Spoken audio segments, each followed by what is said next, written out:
I know we are, yes, I know we are going to learn a lot from your lecture. So you are going to speak on Khovanov homology and Skein Lasagna modules. Yes. Professor. Thank you very much for the invitation. Yeah. Feel free to interrupt me during the talk with questions. I may not always see the chat, so you can also just interrupt me. All right, so I'm going to talk about some knot invariants and how people can try to extend it to invariants of 3 manifolds and 4 manifolds. So a famous invariant of links is the Jones polynomial. If we have a link in R3, we can associate to it the Jones polynomial JL of Q. It's a Laurent polynomial. It's determined by the fact that on the unknot, the polynomial is 1, and in general, it satisfies the Skein relation. So if 3 links differ at some crossing by this, one is one type of crossing, the other is the other one, and the third is the resolution, then the Jones polynomial satisfies this, this equation. This suffices to determine it for all links. And there is a homological version of this, Khovanov homology. This is a bi-graded vector space. So again, to a link in R3, we associate or a bi-graded abelian group, a direct sum over I and j and z of kh I j of L. Yes, these are all abelian groups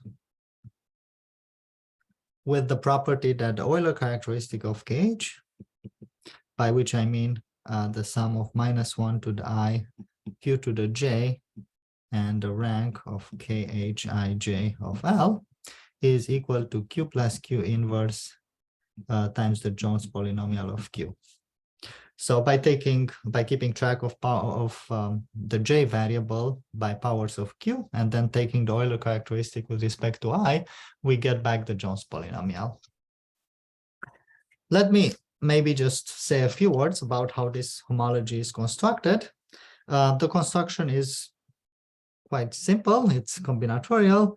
If I have a link diagram, so for example, this is the hub link,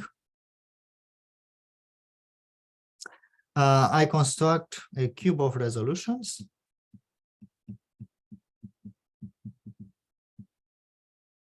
So I look at all ways of resolving the crossing. For example, there is this way of resolving the crossing. There is, okay, maybe I didn't draw it very well. Let me try again. Here we go.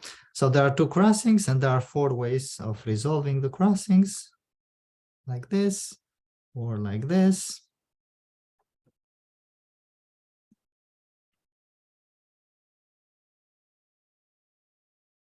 Or like this. And so from here, we construct a chain complex. We start with an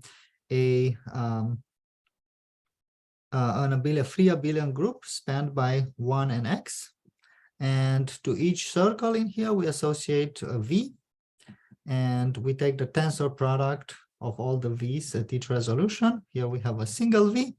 And then we have a differential. So, so then we take the direct sum over all these things.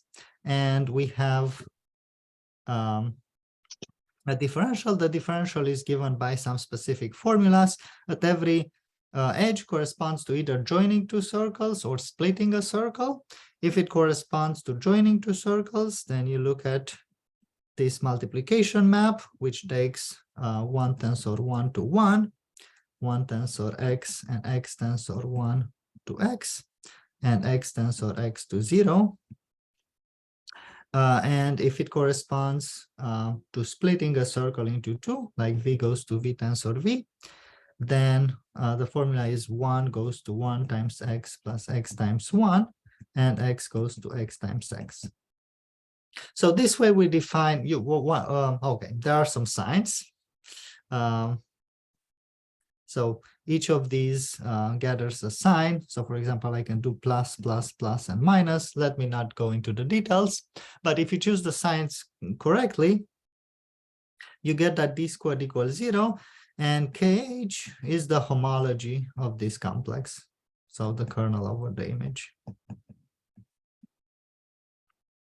And it turns out to be an invariant of the link, and it's Euler. I mean, there are also some gradings that I'm not going to talk about, but you get this bi-graded vector space or abelian group. Sometimes you work with coefficients in Q instead of Z, and then it's a vector space.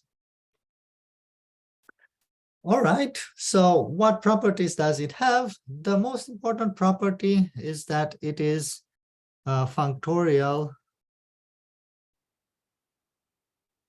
under cobordisms. So if I have a cylinder like R3 times I, and I have a knot here, I don't know, let's say L0, and maybe some other link L1, can be a knot or a link, and I have some surface between them embedded in this cylinder, let's say a surface sigma, then there is a map KH of sigma from KH of L0 to KH of L1. And these maps compose. So if I put two cobordisms together, the Khovanov map for the composition of cobordisms is the composition of each map on each piece of the cobordism. All right. So what good is this? Well, so this was introduced by Khovanov in 2000, and it's been 22 years since then. There were several applications. Let me just mention the most famous ones. So Rasmussen extracted an invariant S of K, let's say of a knot in Z, from deforming Khovanov homology.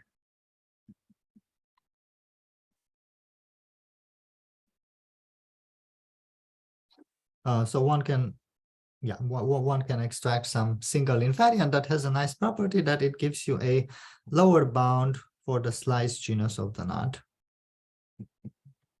So GSK, this is the slice genus, is the minimal genus of a surface such that the boundary of the surface is the knot, where the knot lives in S3 and the surface lives in the four-dimensional ball. So it's the minimal genus of a four-dimensional oriented surface whose boundary is the knot. This is something that people are interested in, like it's a four-dimensional question, topological question, and there's no algorithm to compute GSK, but you can give bounds, and Khovanov homology through this S invariant gives you such bounds. So for example, using this, you can prove that S of the torus knot of the TPQ torus knot is P minus 1 times Q minus 1 over 2. This is the Milnor conjecture. It was first proved by Kronheimer and Mrówka using gauge theory, but basically this was a new proof by Rasmussen using Khovanov homology. And also using S by, okay, it's a longer story, but you can also prove the existence of exotic smooth structures on R4.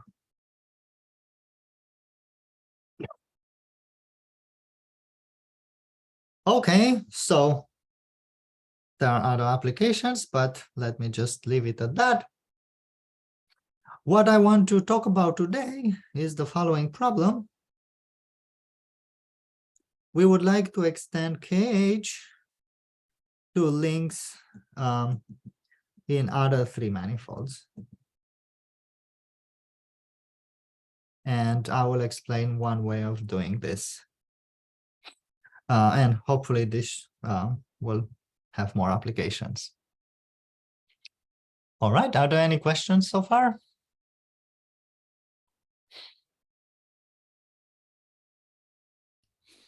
No, I think you can go ahead. Okay, great. All right, so there are different approaches to doing this.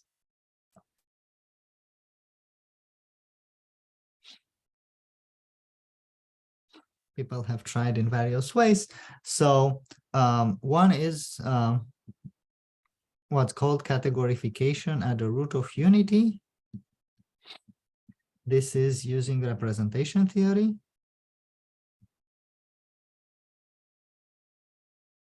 And Khovanov has been trying this along with Chi, Elias, and other people. And they're making some progress, but yeah, they haven't done it in general. There are approaches from physics, like Witten suggested some gauge theoretic equations that can be used to give Khovanov homology. There's also some proposal by Gukov, Butrov, and Vafa. But they are at the physics level of rigor, like they are not rigorous mathematically. There are specific constructions for particular three manifolds.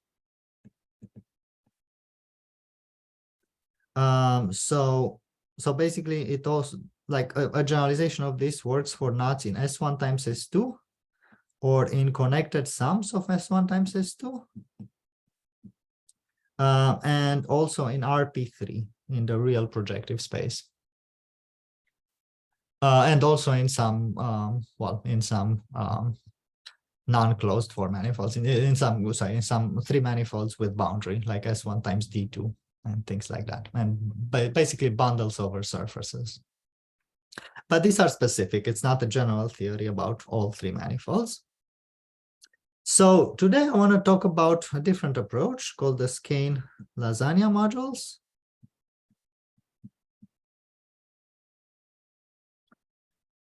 Which was developed by Morrison, Walker, and Vedrich.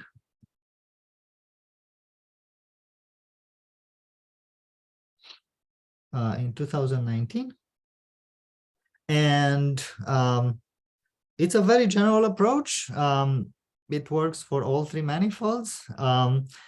It's just hard to compute. So what I've been doing is, with some collaborators, is to try to make it more computable. And we made some progress in that direction. But this gives you an extension for all three manifolds. All right. So before I explain what Skein Lasagna modules, let me explain what it happens for the simpler invariant. So with the Jones polynomial, so before talking about extending Khovanov homology, let's extend the Jones polynomial, which is the Euler characteristic. So for the Jones polynomial,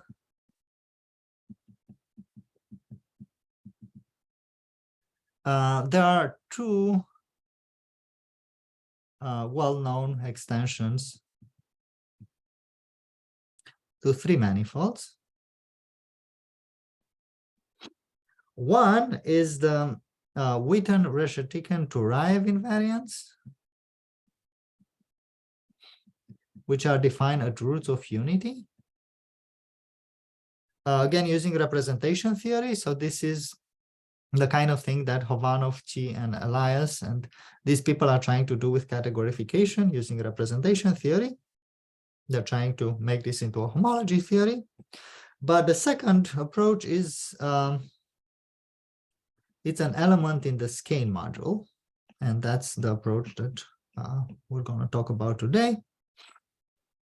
So, okay, so how do we extend this to three manifolds using Skein module?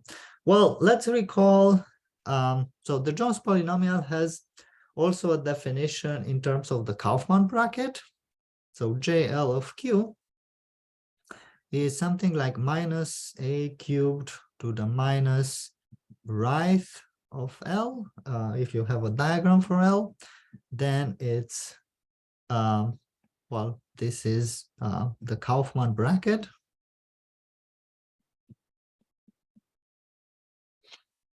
And it's usually in terms of variable a, but I'm putting a equals q to the minus 1/4. So you can go between a and q. And the Kaufman bracket is determined by the relations that at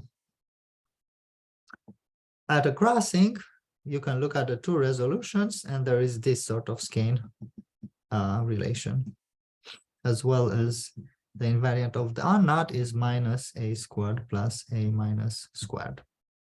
So it's somewhat different from what I showed before. Before I had a crossing, a positive crossing and a negative crossing and the oriented resolution. Here I have just one crossing, and then the others are the two resolutions. But this kind of relation also determines this, the Jones polynomial. Maybe I should say this. This is the Kaufman bracket of L with a framing. So it depends on a framing of the link. So just like the right depends on that. The framing could be an integer. It's, I mean, by computing the linking number between L and its push off along the framing. Okay, so right. So basically, you can generalize this to other three manifolds. So there is something called the Kaufman bracket Skein module of a three manifold Y. So Y is a three manifold. You can define this to be all framed links, to be the group generated by framed links in Y, modulo the same relations. So these two relations here.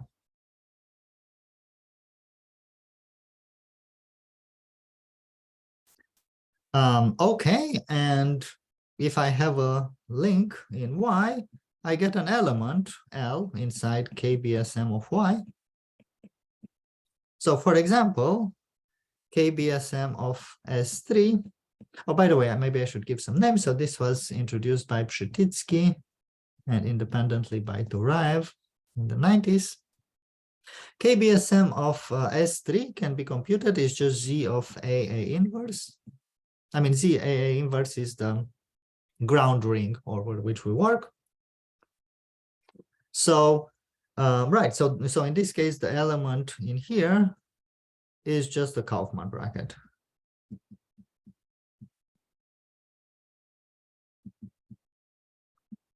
But in general, you get an element in this more complicated group, which we don't know what it is. So, all right, so that's a definition. It's an easy definition. You get a generalization to any link in any three manifold. But the problem is that, well, it's easy to define, but hard to compute. However, people have been studying this for over 30 years, and very recently there has been some remarkable progress. So, for example, Cunningham, Jordan, and Safronov in 2019 showed that KBSM is finite dimensional over the fraction field, so over C of A, over fractions of the field of fractions in A. So even that was not known, but at least it's something finite dimensional. So you get a link invariant that lives in this finite dimensional, let's say, vector space over C of A. And in fact, they showed what happens is that KBSM of Y, so in more recent work, Cunningham and Safronov showed that KBSM of Y, again, when I tensor with a fraction field to make it a vector space, is something I'm going to call HF0SL2C of Y, tensor C of A. This is the SL2C Floer homology of Y.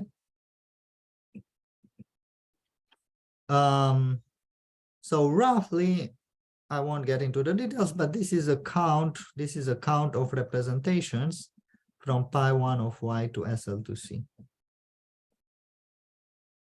So in good cases, not quite for all three manifolds, but for many, this is a finitely generated abelian group where the basis is given by representations from pi1 to SL2C. So you have as many as many basis elements as representations, and every link gives you an element in this vector space. So that would be the generalization of the Jones polynomial. Okay, so at this point, the Skein module. This is not lasagna. This is just ordinary Skein module, and gives you a generalization of the Jones polynomial to links in three manifolds, which is well understood. And we want to do the same for Khovanov homology.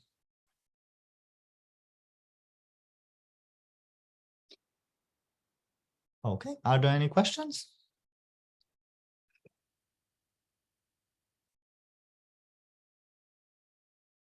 All right, so the Skein Lasagna module, it's going to be something similar that has an easy definition, well, slightly more complicated than before. Again, the challenge is to compute it. So let me first give the definition. This is due to Morrison, Walker, and Vedrich from 2019. And okay, it's an invariant that's associated to a link in a three manifold. L. But we also have to choose some four manifold bounding Y. So we have L inside Y. Y is the boundary of a four manifold, and L is a framed link. It's going to be similar to the Kaufman bracket in a sense. So you have to frame the link. But more interestingly, you also have to choose a four manifold. So in some sense, it's also a four manifold invariant. Okay, so SW, so to this, we're going to construct a group SWL, which is generated by something called lasagna fillings modulo some equivalence relation. So what is a lasagna filling? We're having, let me draw the same picture, but bigger.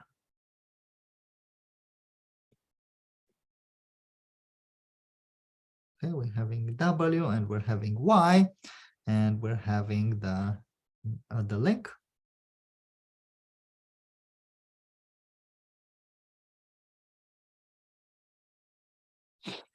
Okay, and now we also have a surface. So we have a surface with boundary the link. It might have some genus, and it has some other boundaries on some balls inside the four manifold. So there is some finite collections of balls, say B1, B2, in the interior of W, and the surface, let me call it sigma. Oh, sorry.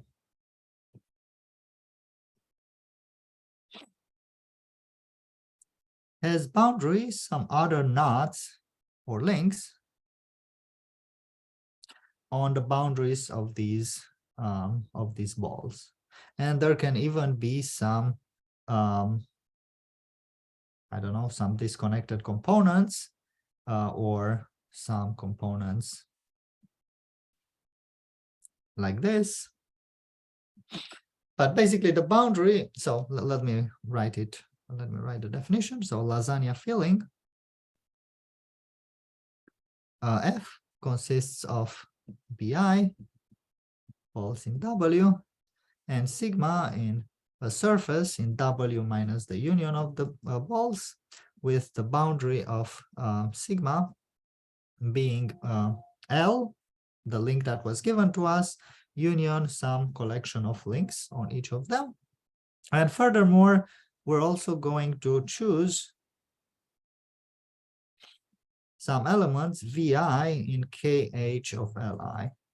So Khovanov homology is defined for links in the balls. So the idea is to look at balls inside this four manifold, the boundary, sorry, the boundary is S3. And we know how to define it for links in S3, and we choose elements in there. Okay, I mean, the goal is kind of to define something like a Khovanov homology, but for the link in the boundary, which can be any three manifold. Okay, so for this, we're also going to define by this equivalence relation. The equivalence relation is given as follows. So first of all, we impose multilinearity in Vi.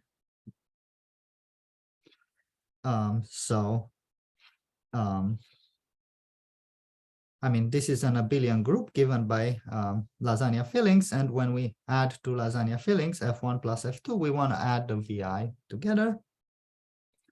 We also have, of course, isotopy of the surface relative to the boundary. And the most interesting thing is that we are allowed the equivalence relation. We can replace an input ball with, so if I have some input ball, let's say Bi, and I have a link on it, I don't know, Li, I can introduce some other collection of balls inside, like let's say Bj and Bk. And if I have any surface here, let's call it Fi,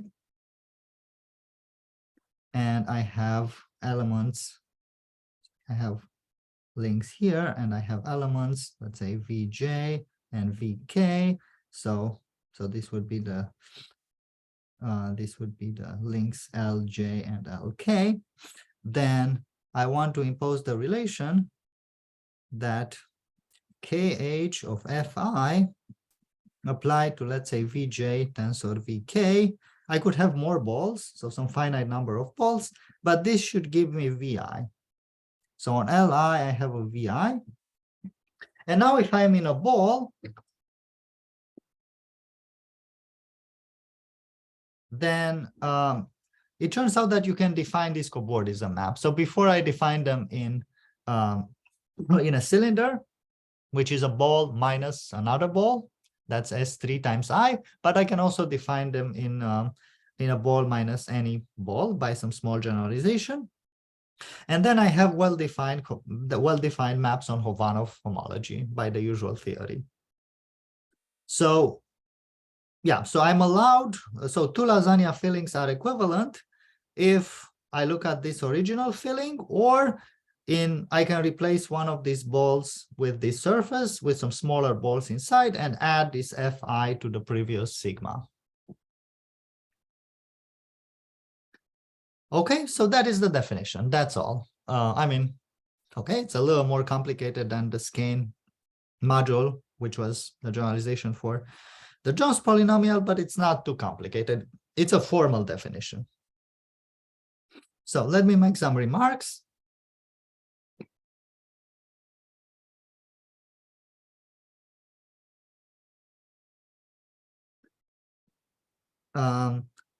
The first important remark is that S of B4 and L is isomorphic to KH of L. So if I have, if my three manifold is S3, and I take it relative to the four manifold B4, then I recover Khovanov homology. So this is a generalization of Khovanov homology.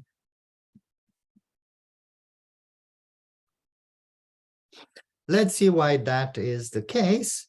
So just to give you an idea, so if I have B4 and I have some balls and some surfaces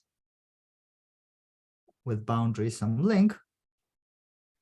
Then what I can do is I can take a large ball, like all the way here. So some B4 prime, a smaller ball. And I can replace this by the equivalence. I can replace it with just this being the only ball, the really big ball, where nothing interesting, well, nothing interesting happens. So what I have is I have the element, I'll have the same link on the slightly smaller ball as on the big ball. And this is the identity. If the green ball is sufficiently close to the boundary.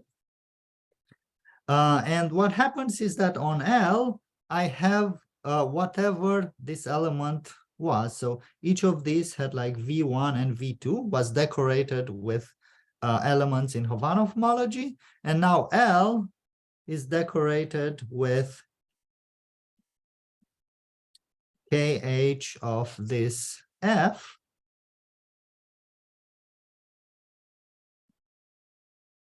Applied to V1, tensor V2, and so on.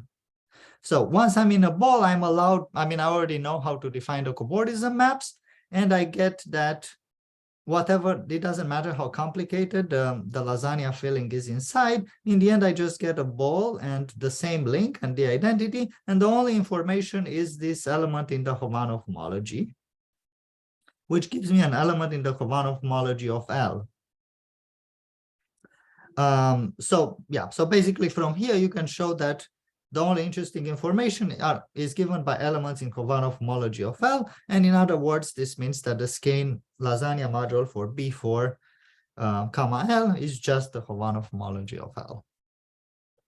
All right, and this gives a formal generalization of this to other three manifolds, assuming you choose a 4 manifold whose boundary is the 3 manifold, and we also have to choose a framing of the link.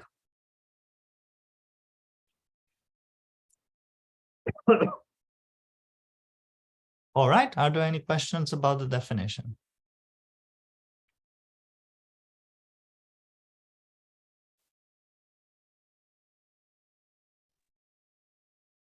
Yes, Okay, you if can not, proceed. Yeah. If sorry, any okay. question, please ask. Yes. Okay. So great. What are the things I should tell you about this theory? So, well, one thing is that they had to prove there was some work. I mean, it's not a completely formal theory. They had to do some work to define this. They had to prove functoriality of KH in S3 times I instead of just R3 times I. So that is a little more work. Originally, it was just known in R3. The other remark is that this is a functorial theory. So if we have a cobordism, if we have cobordisms, so let's say Z from Y to Y prime, and sigma inside Z from L to L prime. So again, I have my W, I have Y, I have the link.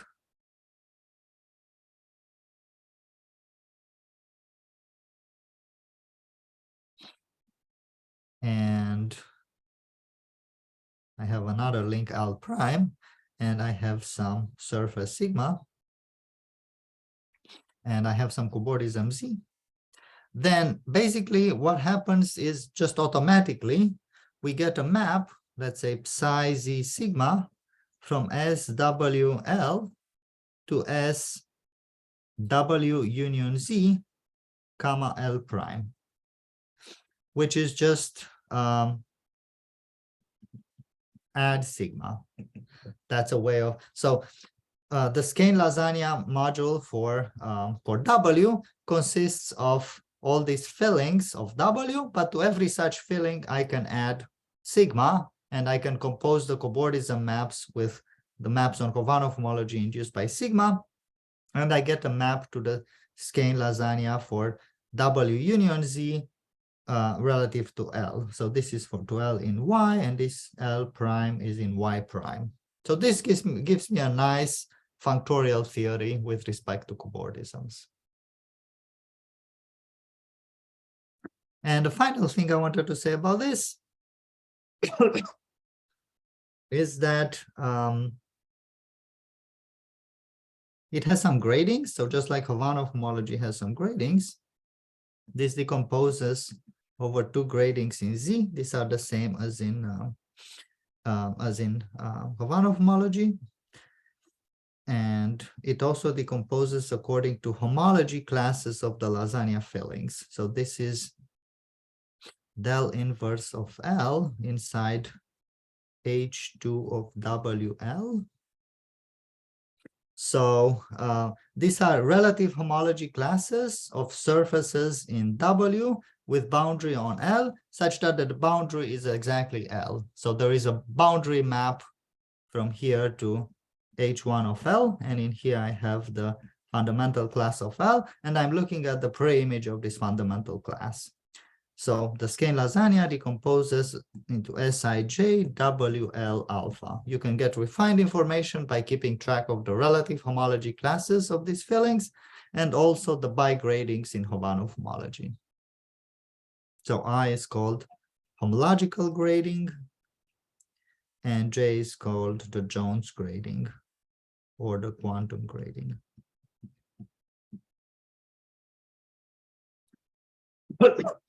All right, so that was the definition. So now what I want to talk about is how to compute.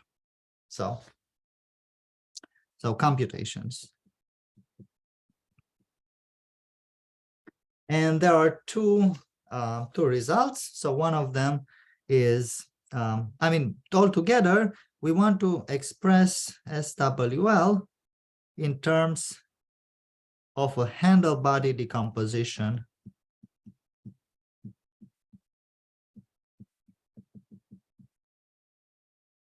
of W.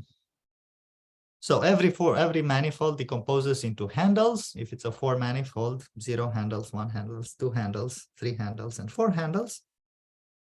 And so basically we explain how SWL changes when you add 2 handles. So how SWL changes under, well, let me put it like this, changes when we add 2 handles. This is joint work that I did with my student Natalat in 2000. And then when we add 1 handles and 3 handles, this is joint work that I did with Walker and Fedrich this past year. There are also 0 handles and 4 handles, but I won't talk about them. Let me just say this is easy. The complication in 3 manifold comes from the middle handles. So 1 handles and 3 handles are not too bad, and 2 handles are the most complicated ones. So let me explain. Let me start with the, let's see how much time I have. Yeah, maybe I will just explain the 2 handles formula. So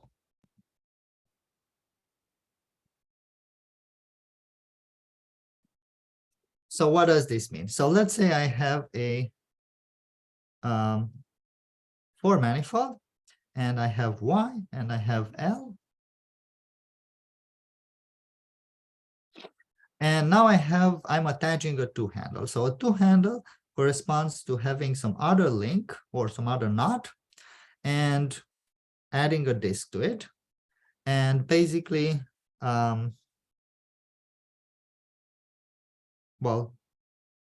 add a neighborhood of this disk to the boundary. This is a 2 handle attached along some attaching knot or link in the boundary. So the question is, so once I attach it, I get a new 4 manifold. So we get some 4 manifold W prime, which is W union the 2 handle.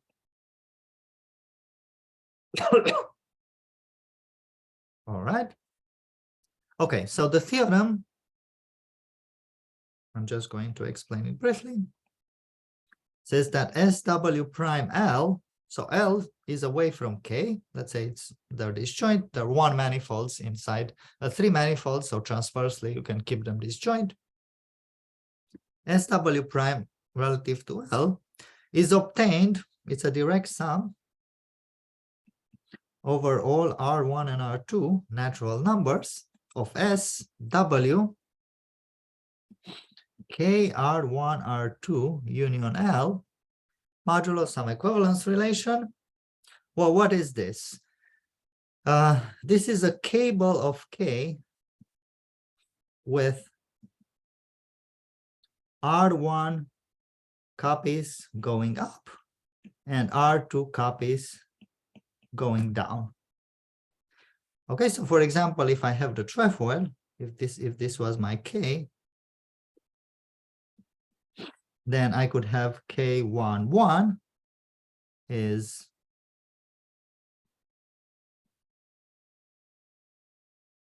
well, it depends on the framing of K, but let's say we chose the blackboard framing.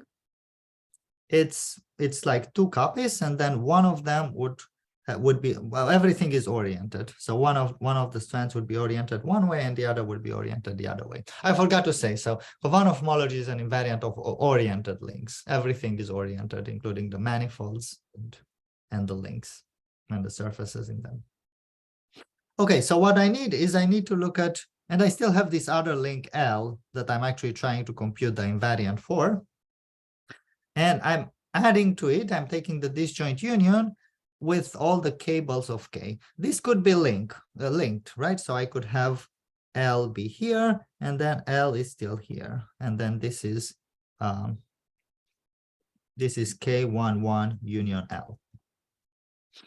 Okay, so I have to consider the direct sum over all these links. And modulo some equivalence relation. So in this case, the equivalence relation, I will just say it briefly. This is given by permuting the strands of KR1 and R2, but preserving orientations.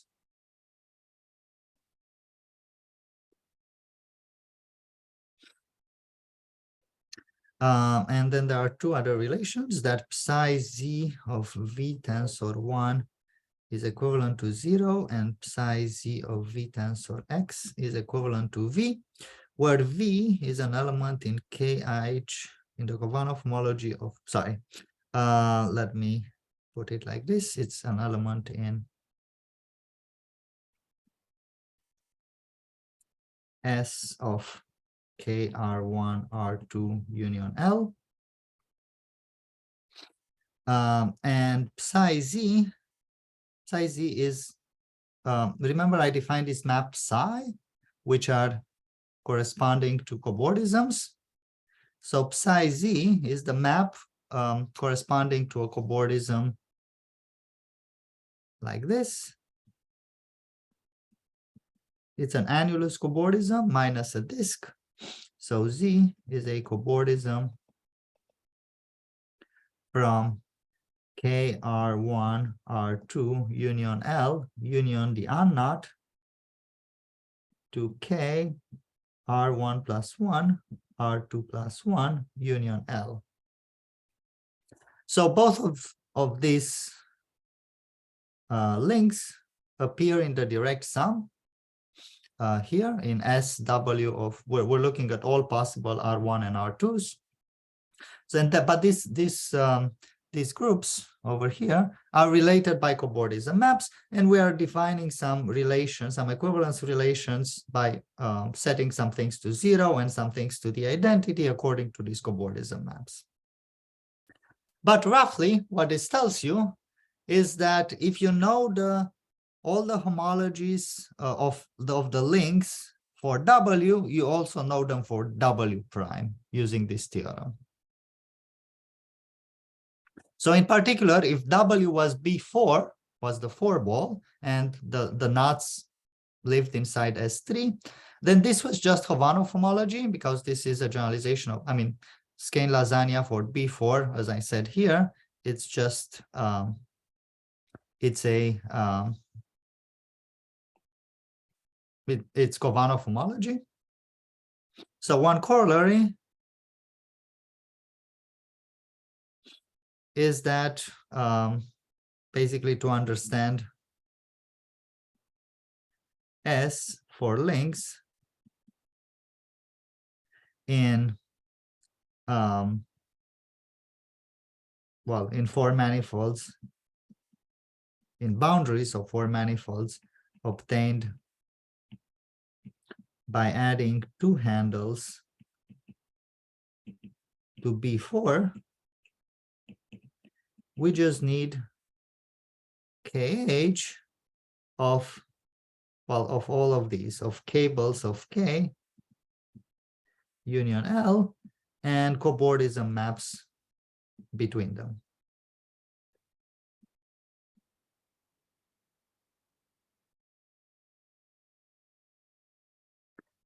So in a way, we are reducing the calculation to something in terms of Khovanov homology, which we understand, except we need it for an infinite family. We need for all the cables of K union L. And typically, so for every particular link, you can compute Khovanov homology by just plugging it into a computer. But if you want to understand an infinite family of links, like all cables of the link, then that's harder.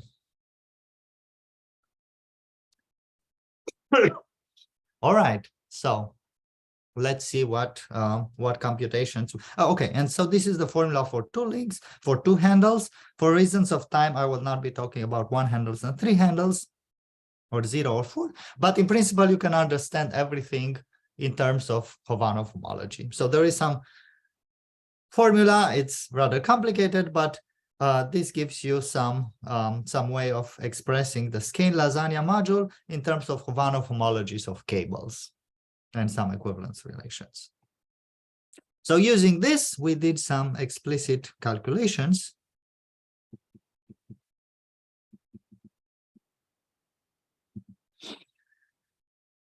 So, for example, if you look at, we can try to think about, first of all, the empty link to see how it depends on the 4 manifold. So if we have S of, let's say, S1 times S3 and the empty link, this is just Z. We computed S of S2 times D2 and empty link. And this is, well, this is Z of in 3 variables, A1, A0, and A0 inverse. I can tell you the degrees. The degree of A0 is 0, 0, and the degree of A1 is 0 minus 2. We could also compute S of, okay, so for more non-trivial calculation for non-trivial links. So let's look at S1 times B3. This has boundary S1 times S2. So let's look at the link made of S1 and 2 P points. So this is Z when P equals 0. It's Z to the 4th when P equals 1. And it's infinite when P is greater or equal than 2.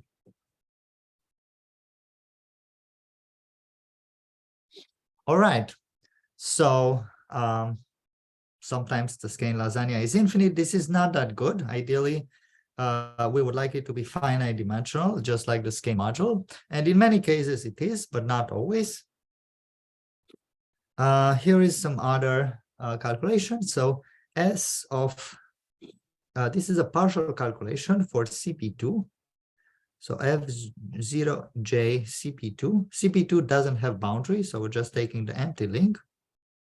This turns out to be 0. So for all J, so we're fixing the homological grading to be 0. By contrast, if we look at S0J of CP2 of the complex projective space, but with the opposite orientation, this is Z if J equals 0, and it's 0 otherwise. So these are different. The theory is sensitive to orientation. All right, so then, well, you can ask various things. So here are some challenges. I mean, we did a bunch of other simple calculations like this, but this goes beyond just computing it in B4, where you get Khovanov homology. So you get some other interesting answers. But what we would really like to know is whether does S detect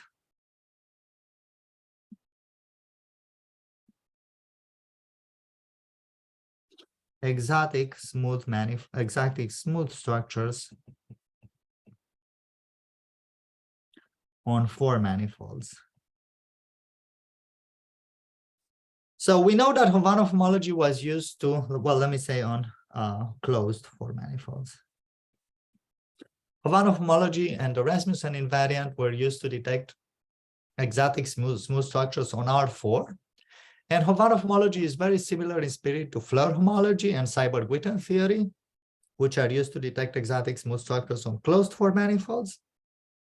But I mean, this is a great hope that people have, that this would also, like Khovanov homology would also work for closed 4 manifolds and maybe tell us something new that we don't know from Seiberg-Witten theory. And well, there were many examples of invariants of 4 manifolds that people proposed over the decades that ended up not detecting exotic smooth structure. So this is a little hopeful because, I mean, the calculations we have tell us that S is a 3+1 dimensional topological quantum field theory.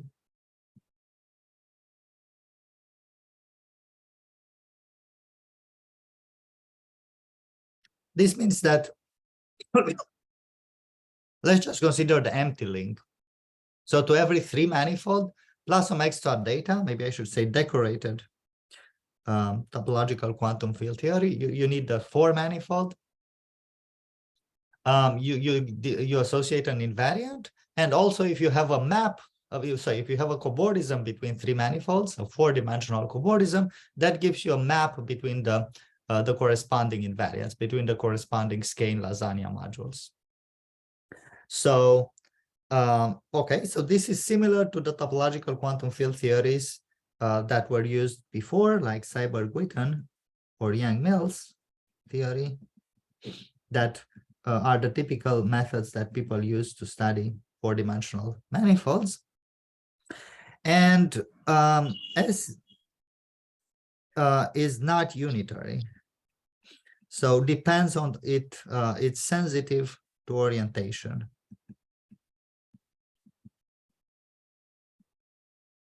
So this gives us some hope that it's non-trivial, meaning that it detects exotic smooth structures. Maybe we haven't proved, we haven't found examples, but there is a well-known theorem that if it did not depend on the orientation, so these are called unitary TQFTs. There is some, well, there is some set of axioms for them. A lot of the topological quantum field theories that people construct are unitary, and there is a theorem that those are not able to detect exotic smooth structures. But as you can see from this calculation, here the invariant for CP2 differs from the one from CP2 bar, which is similar to what happens. So these differ, just like in Seiberg-Witten theory.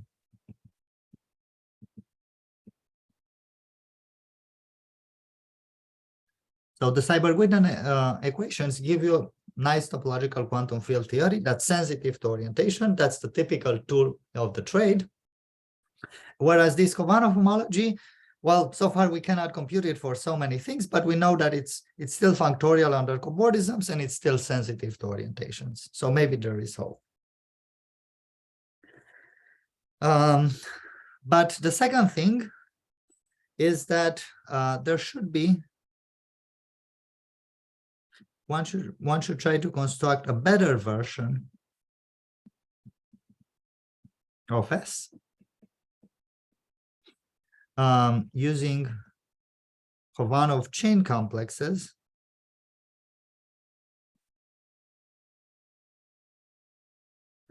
and taking homology at the very end.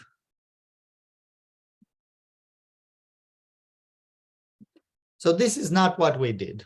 We looked at the direct sum over all lasagna fillings, and then we looked at elements in Khovanov homology, not in the Khovanov chain complex.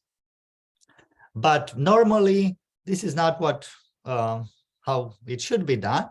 The more natural constructions are to take Khovanov chain complexes, construct some chain complex out of this, depending on W and L, and then take homology at the end. But we don't know how to do this.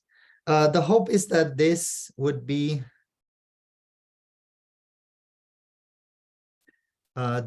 finite dimensional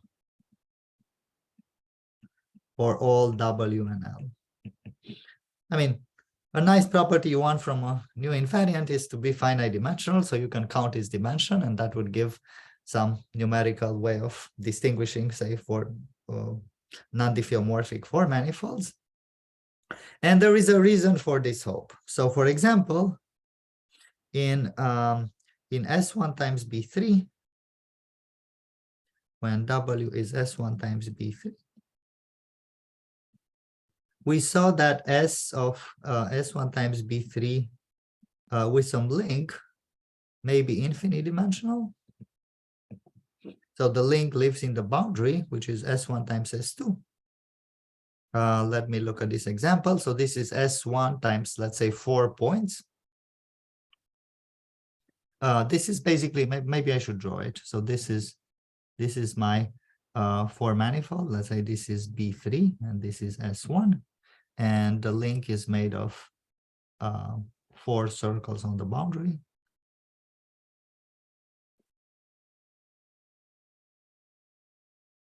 Okay, S1 times, let's say, 4 points. This was the first example where this was infinite dimensional, but there exists a version. In this case, you can actually do it at the chain level and then take homology. This is a version of Khovanov homology for links in S1 times S2 due to Rosansky.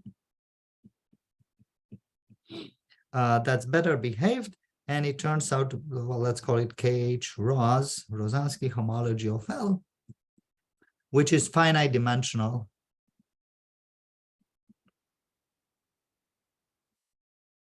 in each bidegree. So, yeah, so in this case, you can actually see that this is the better theory, is defined at the chain level, and then you take homology in some sense, but we don't know how to do this in general. But this should be the better version that would have better properties. And the issue is that, I mean, to construct such a version of SL, of SWL, we need higher level, we need basically higher level naturality and functoriality for KH at the chain level, meaning for the chain complexes. So if I have a cobordism, I should be able to decompose it and get a map between the chain complexes that define Khovanov homology, a chain map. And furthermore, if I have 2 different decompositions, I should get homotopies between them. This I already have, and this gives me a nice map on the level of homology. But I also want, if I have any 2 homotopies, to have for those homotopies to be homotopic by a two homotopy and so on. So this is higher level functoriality and naturality, and this is quite difficult, and people don't yet know how to do it. But it's yeah, this is like well, it's work in progress. So hopefully we will see this better version. Yes, and this is the end of the talk. Thank you for your attention. Any question?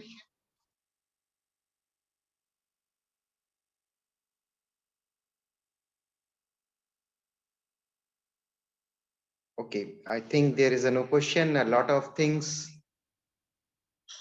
we have to study and discuss. Thanks, Okay, Professor thank you again for the Ciprian. invitation. Yeah, for such a nice lecture. We are very thankful to you, sir, for accepting our invitation. Thank you very much.